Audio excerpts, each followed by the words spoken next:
Apple TV Plus is my favorite streaming service, even better than Disney Plus, which I was raving about a few weeks back if you remember. This is for a number of reasons, all of which I'll explain in this video. But before we start, I think it's important that we get something out of the way.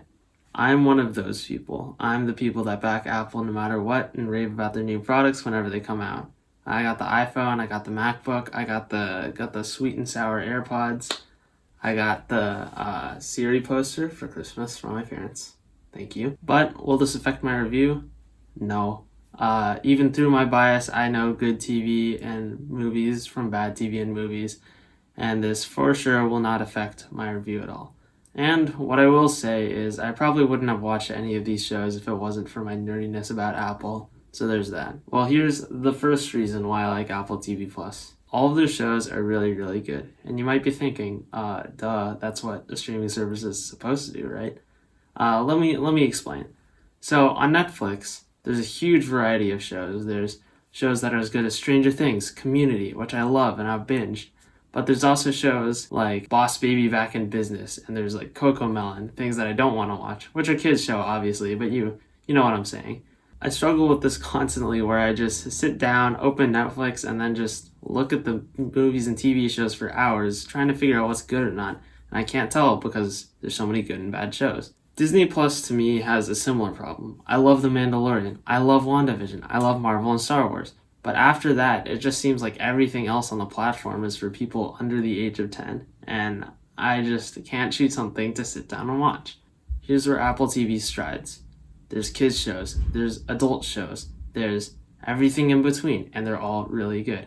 For example, a few weeks ago, I sat down with my parents during midwinter break and we watched Palmer, which I had watched one trailer for, and it ended up being one of our favorite movies that we watched this year. And then right after, I watched Trying, something that I again knew nothing about other than it was a comedy, and we binged through the entire season in 3 days. And another thing is, they're also really well produced. For example, as you might know, we're in quarantine. And Mythic Quest decided to play off of this idea of quarantine, and they created an entire episode, I think in a few weeks, and then sent iPhones out to all the cast members, and they made an entire episode completely from iPhones, and it was still really entertaining, which I thought was really cool. And here's my second reason. Apple TV Plus has an insane amount of stars.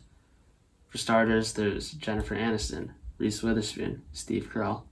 Oh, wait a second. Those are all in one single show. Isn't that insane? In addition, there's Billie Eilish, Tom Holland, Snoopy, Jason Sudeikis, who just won a Golden Globe for his show. Oh, I'm saying.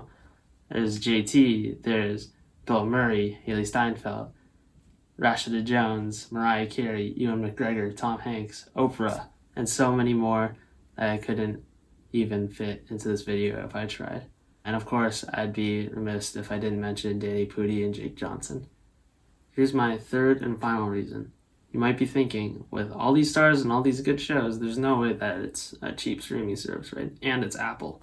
Well, here's the best part. Apple is swimming in cash, and they will pay these stars and not charge you a lot. They'll charge you $5 a month with no ads, which I think is the cheapest that I've seen, which is kind of ridiculous for all the things that I just named, in my opinion. But really, what it comes down to is I just need someone to talk about these shows to. I can only talk to it with my family, because we're the only people who have it, and if more people had it, then I could talk to more people, and that'd be amazing. But other than that, that's been it. For Scott Center, I'm Ethan Mann.